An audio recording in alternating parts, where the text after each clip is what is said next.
नमस्कार दोस्तों, एक बार फिर आपका स्वागत है हमारे YouTube चैनल में। आज हम सत्यनारायण की कथा सुनेंगे। सत्यनारायण व्रत चौथा अध्याय। श्री सूत जी बोले, साधु बनिया मंगलाचरण कर और ब्राह्मणों को धन देकर अपने नगर के लिए चल पड़ा।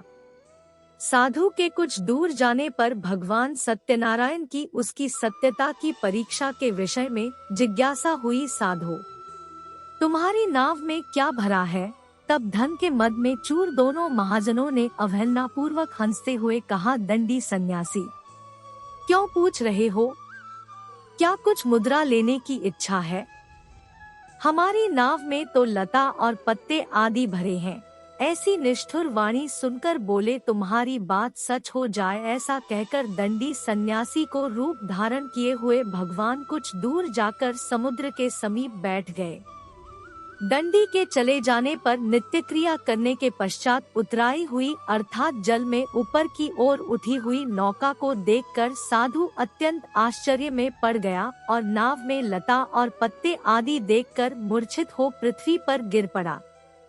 सचेत होने पर वणिक पुत्र चिंतित हो गया।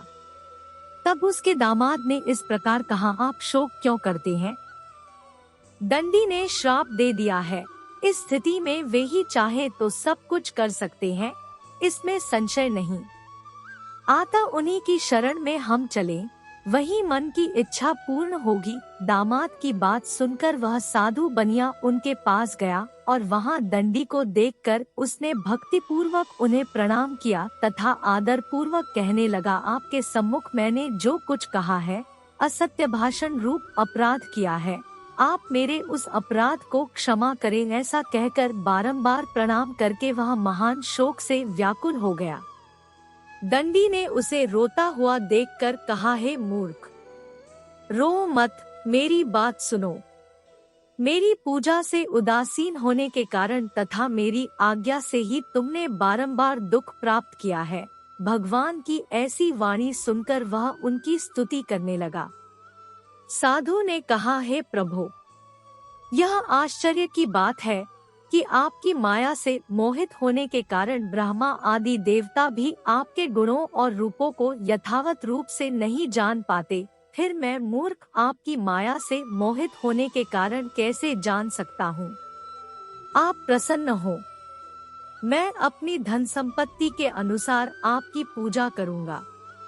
मैं आपकी शरण में आया हूँ। मेरा जो नौका में स्थित पूरा धन था, उसकी तथा मेरी रक्षा करे।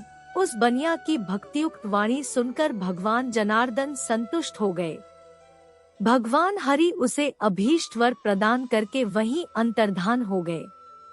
उसके बाद वह साधु अपनी नौका में चढ़ा और उसे धन धान्य से परिपूर्ण देखकर भगवान सत्यदेव की कृपा से हमारा मनोरथ सफल हो गया, ऐसा कहकर स्वजनों के साथ उसने भगवान की विधिवत पूजा की। भगवान श्री सत्यनारायण की कृपा से वह आनंद से परिपूर्ण हो गया और नाव को प्रयत्न पूर्वक संभालकर उसने अपने देश के लिए प्रस्थान किया। साधु बनिया ने अपने दामाद से कहा, वह देखो, मेरी रत्नपुरी नगरी दिखाई दे रही है।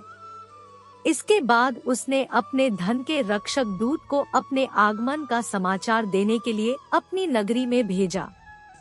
उसके बाद उस दूत ने नगर में जाकर साधु की भार्या को देख हाथ जोड़कर प्रणाम किया तथा उसके लिए अभीष्ट बात कही। सेठ जी अपने दामाद तथा बंधुवर्गों के साथ बहुत सारे धन धान्य से संपन्न होकर नगर के निकट पधार गए हैं। दूत के मुख से यह बात सुनकर वह अति आनंदित हुई और उस साध्वी ने श्री सत्यनारायण की पूजा करके अपनी पुत्री से कहा, मैं साधु के दर्शन के लिए जा रही हूँ, तुम शीघ्र आओ।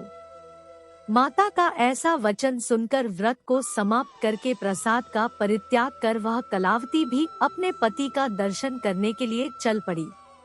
इससे भगवान सत्यनारायण रुष्ट हो गए और उन्होंने उसके पति को तथा नौका को धन के साथ हरण करके जल में डुबो दिया। इसके बाद कलावती कन्या अपने पति को न देख महान शोक से रुदन करती हुई पृथ्वी पर गिर पड़ी। नाव का अदर्शन तथा कन्या को अत्यंत दुखी देख भयभीत मन से साधु बनिया ने सोचा, यह क्या आश्चर्य हो गया। नाव का संचालन करने वाले भी सभी चिंतित हो गए। तदंतर वह लीलावती भी कन्या को देखकर विह्वल हो गई और अत्यंत दुख से विलाप करती हुई अपने पति से इस प्रकार बोली, अभी अभी नौका के साथ वह कैसे अलक्षित हो गया। न जाने किस देवता की उपेक्षा से वह नौका हरण कर ली गई, अथवा श्री सत्यनारायण का महात्म्य कौन जान सकता है। ऐसा कहकर वह स्वजनों के साथ विलाप करने लगी और कलावती कन्या को गोद में लेकर रोने लगी। कलावती कन्या भी अपने पति के नष्ट हो जाने पर दुखी हो गई और पति की पादुका लेकर उनका अनुगम करने के लिए उसने मन में निश्चय किया। कन्या के इस प्रकार के आचरण को देख भार्या सहित वह धर्मज्ञ साधु बनिया अत्यंत शोक संतप्त हो गया और सोचने लगाया, तो भगवान सत्यनारायण ने यह अपहरण किया है, अथवा हम सभी भगवान सत्यदेव की माया से मोहित हो गए हैं। अपनी धन शक्ति के अनुसार मैं भगवान श्री सत्यनारायण की पूजा करूंगा। सभी को बुलाकर इस प्रकार कहकर उसने अपने मन की इच्छा प्रकट की और बारंबार भगवान सत्यदेव को दंडवत प्रणाम किया। इससे दीनों के परिपालक भगवान सत्यदेव प्रसन्न हो गए। भक्तवत्सल भगवान ने कृपा पूर्वक आकाशवाणी की, तुम्हारी कन्या प्रसाद छोड़कर अपने पति को देखने चली आई है। निश्चय ही इसी कारण उसका पति अदृश्य हो गया है। यदि घर जाकर प्रसाद ग्रहण करके वह पुनः आए तो हे साधु बनिया, तुम्हारी पुत्री पति को प्राप्त करेगी, इसमें संशय नहीं। कलावती कन्या भी अपने पति के नष्ट हो जाने पर दुखी हो गई और पति की पादुका लेकर उनका अनुगम करने के लिए उसने मन में निश्चय किया। कन्या के इस प्रकार के आचरण को देख भार्या सहित वह धर्मज्ञ साधु बनिया अत्यंत शोक संतप्त हो गया और सोचने लगाया, तो भगवान सत्यनारायण ने यह अपहरण किया है, अथवा हम सभी भगवान सत्यदेव की माया से मोहित हो गए हैं।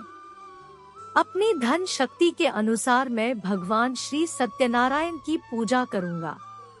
सभी को बुलाकर इस प्रकार कहकर उसने अपने मन की इच्छा प्रकट की और बारंबार भगवान सत्यदेव को दंडवत प्रणाम किया। इससे दीनों के परिपालक भगवान सत्यदेव प्रसन्न हो गए। भक्तवत्सल भगवान ने कृपा पूर्वक आकाशवाणी की, तुम्हारी कन्या प्रसाद छोड़कर अपने पति को देखने चली आई है।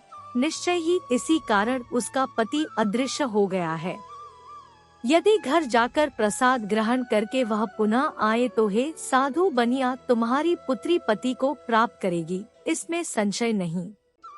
कन्या कलावती भी आकाश मंडल से ऐसी वाणी सुनकर शीघ्र ही घर गई और उसने प्रसाद ग्रहण किया। पुनः आकर स्वजनों तथा अपने पति को देखा। तब कलावती कन्या ने अपने पिता से कहा, अब तो घर चलें, विलंब क्यों कर रही हैं? कन्या की वह बात सुनकर वणिक पुत्र संतुष्ट हो गया और विधि विधान से भगवान सत्यनारायण का पूजन करके धन तथा बंधु बांधवों के साथ अपने घर गया। तदंतर पूर्णिमा तथा संक्रांति पर्वों पर भगवान सत्यनारायण का पूजन करते हुए इस लोक में सुख भोग कर अंत में वह सत्यपुर बैकुंठलोक में चला गया। श्रीमन नारायण नारायण नारायण, भज मन नारायण नारायण नारायण। श्री सत्यनारायण भगवान की जय। अगर आज की कथा अच्छी लगी हो तो हमारे चैनल को सब्सक्राइब करें।